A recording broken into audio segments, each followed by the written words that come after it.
සුබ දවසක් කියලා පිළිගන්න ඕගොල්ලෝ හැමෝම. අදත් ඉතින් මම ඔයගොල්ලන්ට වැදගත් වීඩියෝ එකක් කරන් ආවා.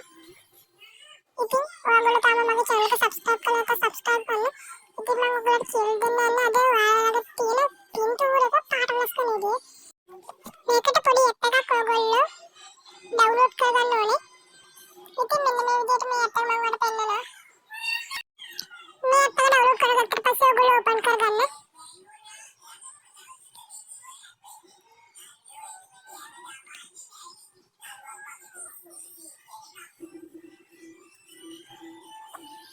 මෙන්න මේ විදිහට interface එකක් ඔයගොල්ලන්ට බලා ගන්න පුළුවන්. ඉතින් මෙන්න මේ විදිහට තමයි වැටුනේ. මේකෙන් පළවෙනි එක බලලා slide වලදී ෆොටෝ එකක් select කරගන්න. ඉතින් මේ app එකෙන් ඔයාලට ෆොටෝ එකක පාට වෙනස් කරන්න විතරක් නෙමෙයි ෆොටෝ එකකට ටෙක්ස්ට් එකක් ඇඩ් කරන්න, ස්ටිකර් ඇඩ් කරන්න පවා ඔයාලට පුළුවන්.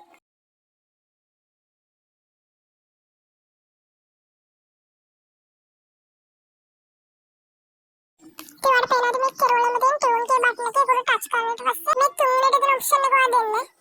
ඊට පස්සේ අර පුළුවන් මෙන්න මේ විදිහට ෆොටෝ එකේ කලර් වෙනස් කරන්න.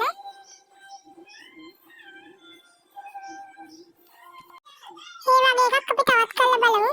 ඉතින් විශේෂයෙන් මතක් කරනවා මුලදී කිව්වා වගේ ඔයගොල්ලෝ තවත් මගේ වීඩියෝ එක subscribe කරලා නැත්නම් subscribe කරලා bell icon එක තෝරලා දාන්න. එතකොට වීඩියෝ එකක් දැම්ම ගමන් ඔයාලට notification එක මාර්ගෙන් එනවා.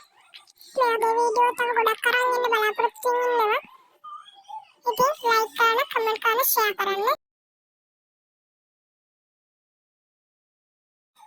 ඉතින් අපි කතා කරේ තුන්වෙනි ඔප්ෂන් එකනේ. හතරවෙනි ඔප්ෂන් එක ගැන කතා කරත් ඒකේ පාට.